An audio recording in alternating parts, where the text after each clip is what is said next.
Shalom dan selamat pagi kepada saudara dan juga saudari sekalian. Kita bersyukur pada Tuhan atas kebaikannya. Kita sekali lagi dapat menyambut Jumat Agung pada tahun ini, pada tahun 2021.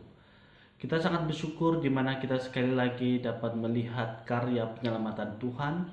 Dan pada hari ini kita akan melihat dalam beberapa pembacaan. Dan sebelum itu mari kita tunduk kepala, kita berdoa untuk mendengar firman Tuhan. Bapa kami yang di surga, kami sangat bersyukur dan terima kasih atas kebaikan-Mu Tuhan. Kami sangat bersyukur kami sekali lagi dapat bersama-sama secara online mendengar sabda-Mu untuk memperingatkan, untuk mengingati, untuk mengimbas kembali karya-karya penyelamatan yang Engkau nyatakan pada 2000 tahun yang lalu melalui anak-Mu Yesus Kristus. Dan kami dapat menikmatinya sampai pada saat ini dan selama-lamanya. Bapa di surga, kami mohon pada saat ini Tuhan, kami berdoa, biarlah Roh Kudus-Mu yang membimbing kami, menuntun kami, agar kami dapat memahami sabda-Mu, agar kami dapat menikmati sabda-Mu, bahkan kami dapat menggunakannya dalam kehidupan sehari-hari kami. Bapa di surga, terima kasih kami serahkan ruang dan tempat ini dalam tangan-Mu. Kami berdoa dalam nama Tuhan Yesus Kristus. Amin. Saudara dan juga saudari, kita tahu bahwa pada Jumat hari ini, yaitu hari ini, adalah Jumat Agung, yang merupakan suatu perkara yang begitu penting sekali bagi orang Kristen, bahkan lebih penting daripada Christmas, ya. Karena Jumat Agung dan juga pada hari kebangkitannya nanti, pada 3 hari kemudian, adalah merupakan hal yang paling penting dan hal yang melibatkan iman Kristen yang begitu penting sekali. Oleh itu saudara dan juga saudari, kita akan terus masuk dalam firman Tuhan, dan tema khotbah pada hari ini adalah melakukan pekerjaan hina dan berat akan mewujudkan kerendahan hati. Melakukan pekerjaan hina dan berat adalah mewujudkan kerendahan hati. Kita akan melihat beberapa bacaan, tetapi tidak semua bacaan itu saya akan baca, tetapi saya akan menyebutkannya. Yaitu yang pertama, terdapat di dalam Yesaya 52, ayat yang ke-13 hingga ayat yang ke-53, ayat yang kedua.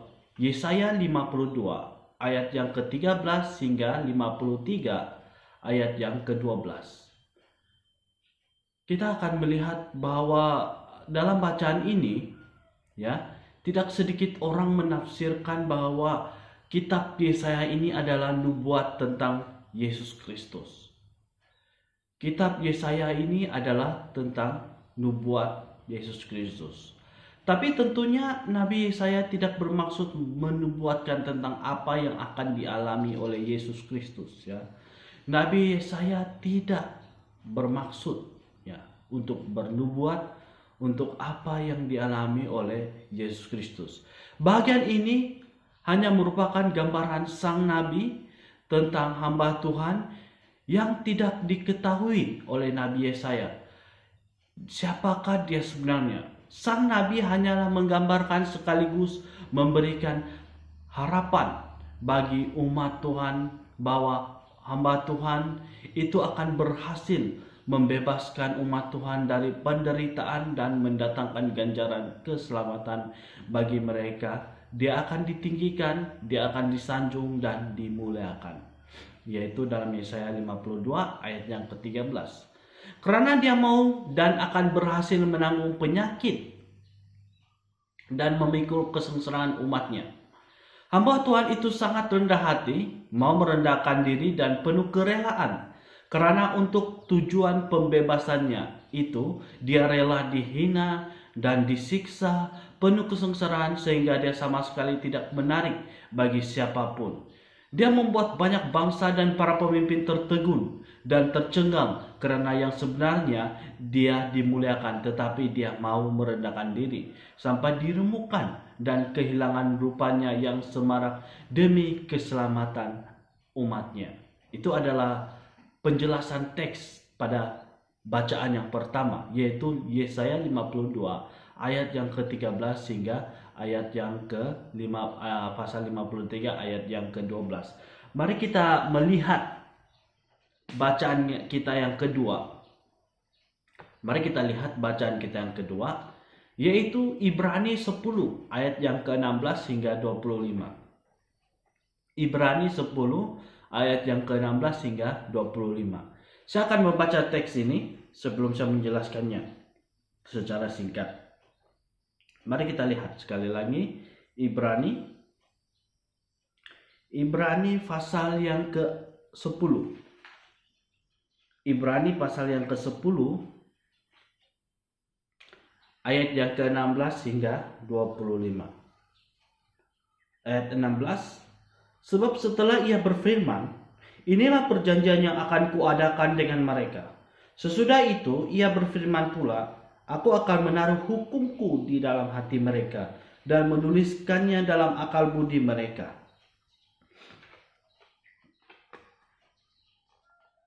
Kita melihat ayat yang seterusnya.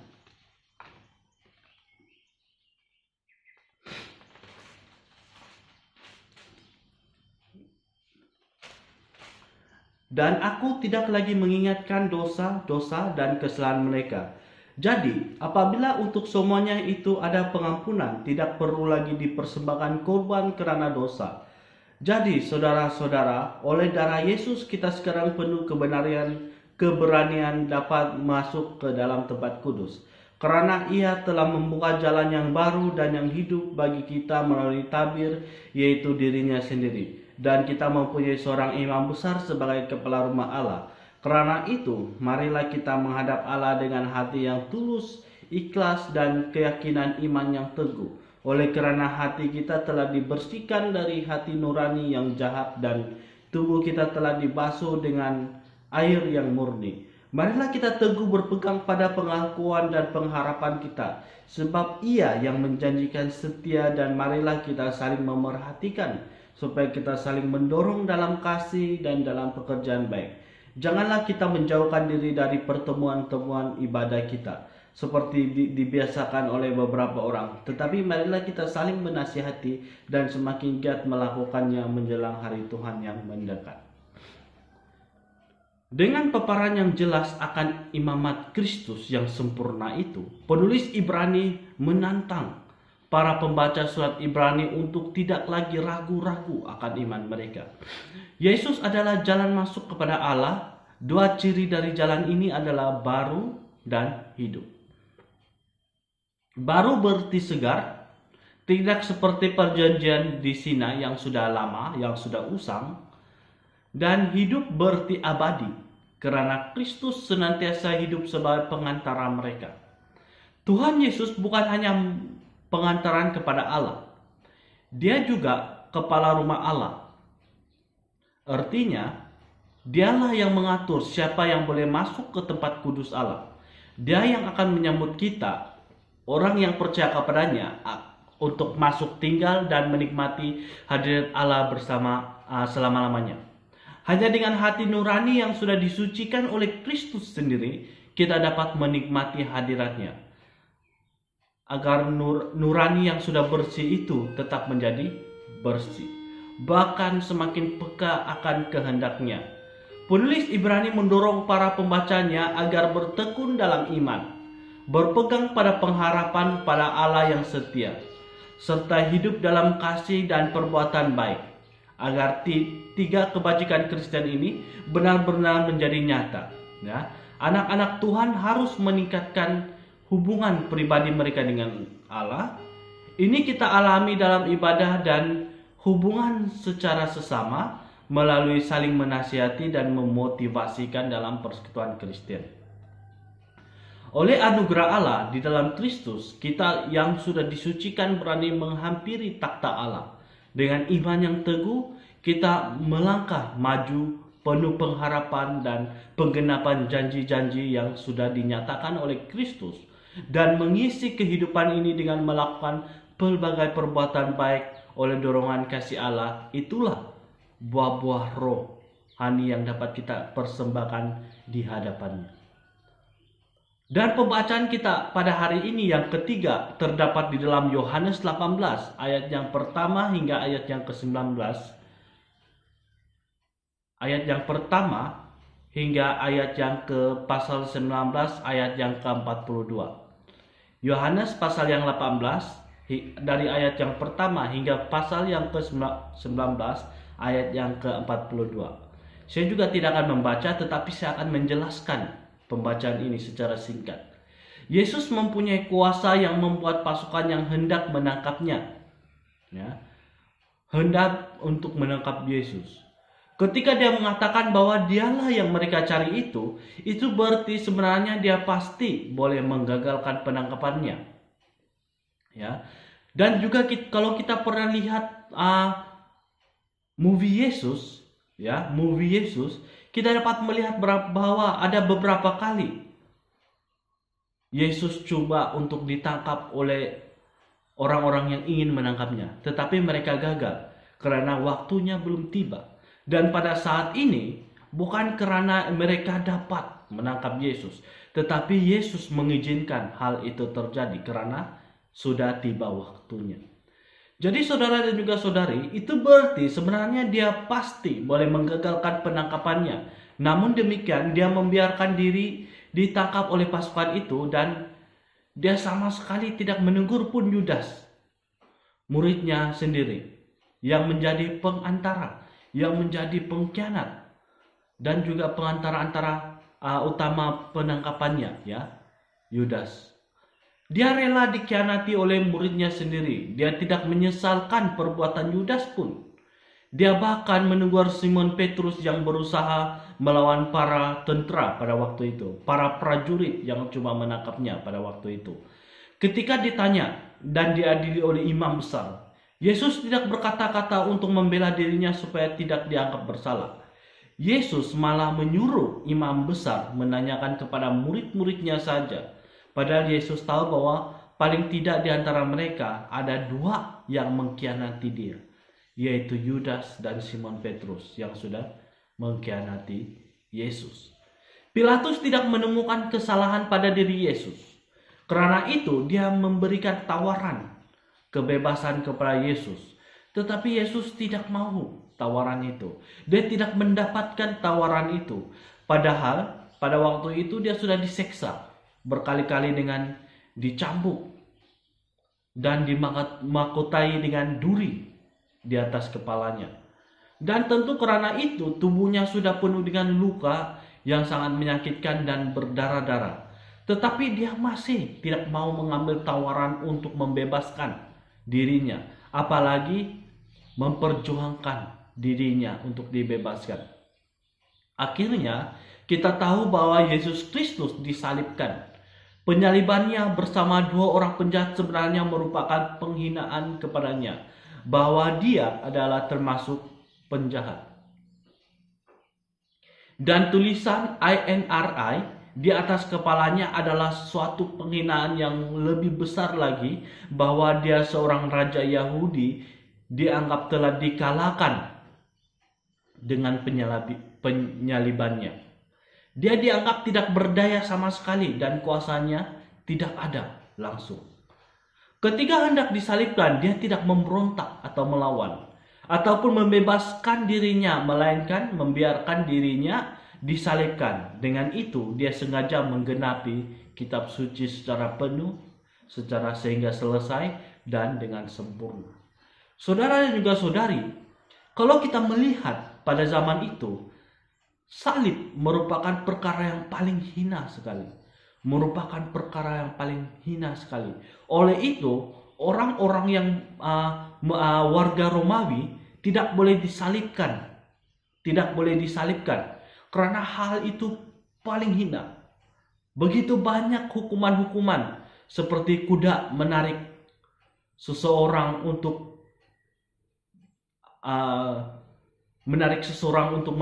dilakukan hukuman seperti itu dan juga sebagainya. Tetapi orang Romawi tidak boleh disalibkan karena itu merupakan suatu perkara yang paling hina, ya. Penyaliban ini bukan sebenarnya hanya suatu hukuman yang biasa, tetapi suatu hukuman yang memberikan kesan yang sangat teruk dari segi fisikal, dari segi mental dan sebagainya, ya. Karena apabila seseorang itu disalibkan, dia itu dihina terus dengan keadaan yang tidak berbaju, tidak berpakaian, dan menjadi bahan ketawa di hadapan umum, ya, karena penyaliban ini dilakukan secara umum di hadapan orang ramai, agar orang ramai itu dapat melihat dan dapat mempertertawakan orang yang disalibkan itu.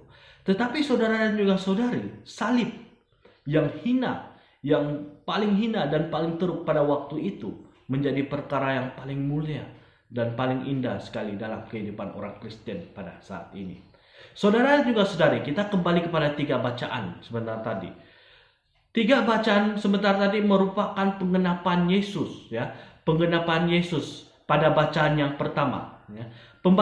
Bacaan yang ketiga, yaitu yang terakhir tadi, yaitu dalam Yohanes 18, merupakan penggenapan bacaan yang pertama di dalam Yesaya itu. Yesus dengan sengaja dan sedar menggenapi gambaran dan juga harapan tentang hamba Tuhan yang dinubuatkan oleh Nabi Yesaya. Dengan penggenapan nubuat Yesaya itu, umat yang percaya kepada Yesus mendapat hak untuk hidup dekat dan bahkan bersatu dengan Allah dalam kedamaian. Bacaan kedua juga dapat melihat bahwa kita dapat bersatu dengan Allah dalam kedamaian. Tidaklah mudah menemukan orang yang berjabatan ataupun berjawatan tinggi atau berstatus sosial bagus atau berhakikat atau yang kelihatan mulia yang mau dengan sengaja melakukan pekerjaan yang rendah, hina, dan menyakitkan. Kalaupun ada yang mau melakukannya, kemungkinan besar itu disebabkan oleh kesalahan ataupun kejahatan yang dilakukannya. Misalnya karena mungkin ada perbuatannya dalam bentuk rasuah ataupun pelanggaran yang lain. Kalau ada mengalami pekerjaan itu pun mungkin juga karena nasib malangnya, karena kecuaiannya, karena ketidakwaspadaannya, karena dia kedapatan melakukan sesuatu yang tidak baik dan dia melakukan perbuatan baik untuk menebusnya. Kalau ada yang mau melakukannya, mungkin itu adalah kepentingannya secara pribadi. Mungkin itu adalah hanya drama. Mungkin itu hanya pura-pura, hanya video, bukan reality yang sebenarnya. Tetapi kalau benar-benar ada yang melakukan dengan sengaja dan tulus, orang itu pasti dinilai sebagai orang yang sangat rendah hati, sangat mulia, dan patut disanjung dan patut ditinggikan.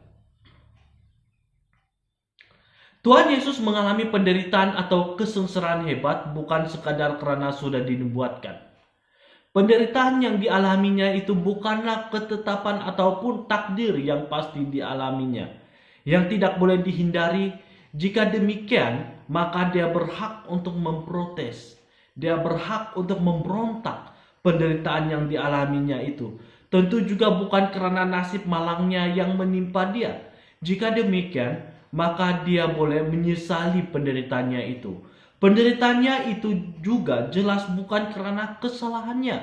Karena Pilatus sendiri mengatakan bahwa dia tidak menemukan pun satu kesalahan dalam diri Yesus. Karena itu, jika penderitaannya itu disebabkan oleh kesalahannya, maka sepatutnya dia meminta maaf atau meminta ampun. Tetapi tidak pernah keluar sekalipun perkataan maaf ataupun ampun daripada mulut Yesus sendiri. Penderitaan dan kesengsaraan hebat pasti dialami oleh hamba Tuhan yang membebaskan manusia dari kuasa dosa dan menyelamatkannya dari kuasa maut. Karena kuasa dosa telah membuat semua orang, semua manusia melakukan berbagai-bagai kejahatan dari yang kecil sampai yang sangat mengerikan. Karena kuasa dosa manusia terbelenggu oleh kuasa maut. Manusia tidak mampu, tidak boleh membebaskan diri daripada belenggu ataupun ikatan dan cengkraman maut itu dengan usaha sendiri. Kuasa dosa dan maut itu jauh lebih dahsyat, jauh lebih kuat dari kemampuan manusia. Semakin kuat manusia itu untuk membebaskan diri, semakin kuat pula dosa dan maut itu mencengkram, mengikat manusia, sehingga manusia bukan menjadi semakin baik, bukan menjadi semakin tulus, tetapi menjadi semakin jahat dan kejam.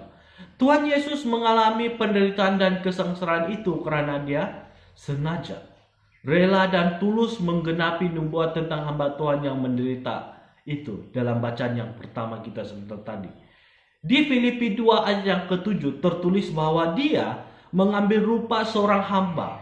Dia mengambil rupa seorang hamba. Dia bukan ditetapkan menjadi seorang hamba yang menderita, melainkan dia sendiri mengambil rupa seorang hamba. Dia mengalami kesengsaraan hebat itu karena ingin membebaskan dan menyelamatkan kita semua dari kuasa dosa, kuasa maut. Dia sendiri yang memilih melakukan karya penyelamatan dan menyengsarakan itu.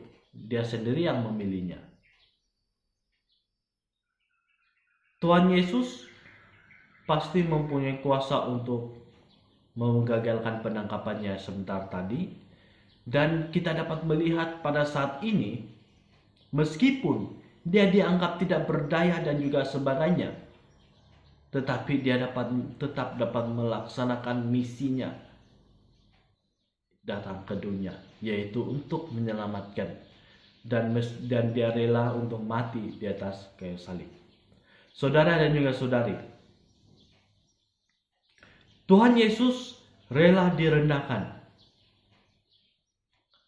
Dia rela dihina dan diseksa sampai mati, disalibkan demi menyelamatkan kita orang berdosa ini. Saudara dan juga saudari, dia benar-benar rendah hati, ya. Dia merendahkan dirinya dan taat sampai mati. Kita dapat melihat itu di dalam Filipus 2 ayat yang ke-8.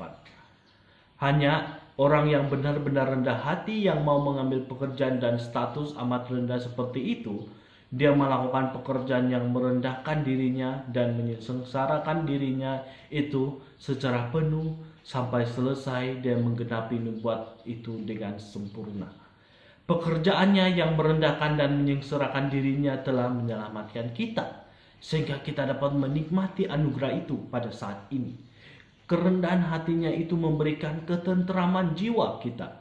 Pengorbanannya yang sempurna itu membuat kita untuk boleh hidup dekat dan mesra dengan Allah.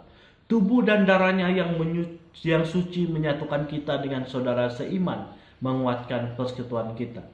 Oleh itu saudara dan juga saudari, sebagai kata akhir, sikap, niat, tekad dan karena Tuhan Yesus yang kita hayati hari ini mengajarkan kita dan menguatkan kita untuk selalu rendah hati, dan hendaknya kita mau dengan sengaja, rela dan tulus untuk melakukan pekerjaan ataupun kegiatan yang merendahkan dan menyengsarakan dalam hidup kita, dalam pelayanan kita dan juga sebagainya, untuk menyatakan kasih Kristus dalam dunia yang gelap ini.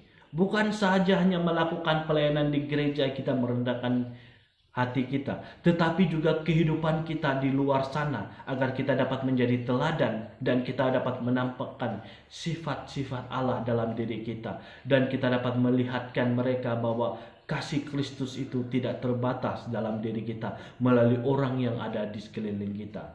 Oleh itu saudara dan juga saudari, sebelum kita masuk dalam doa, saya sangat mendorong kita semua untuk sekali lagi melihat movie ataupun wayang yang ditayangkan tentang Yesus Kristus, dan kita dapat melihat bagaimana karya itu yang dilaksanakannya, dan kita dapat melihat bagaimana Yesus merendahkan hatinya untuk menyelamatkan umat manusia, untuk menyelamatkan kita, untuk memberikan kita sesuatu yang luar biasa yang menjadi ketenteraman dalam hidup kita dan dapat mengatasi dua kuasa yang besar Yesus, yaitu kuasa dosa dan juga kuasa maut. Mari kita berdoa.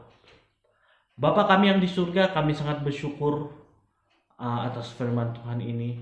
Kami berdoa Tuhan agar kami tidak saja menjadi pendengar, tetapi kami juga jadi pelaku firman Tuhan ini yang banyak mengajar kami tentang karya penyelamatan Yesus, banyak mengajar kami agar sifat-sifat yang Yesus sudah tunjukkan dan memberikan kami kekuatan dalam hidup kami.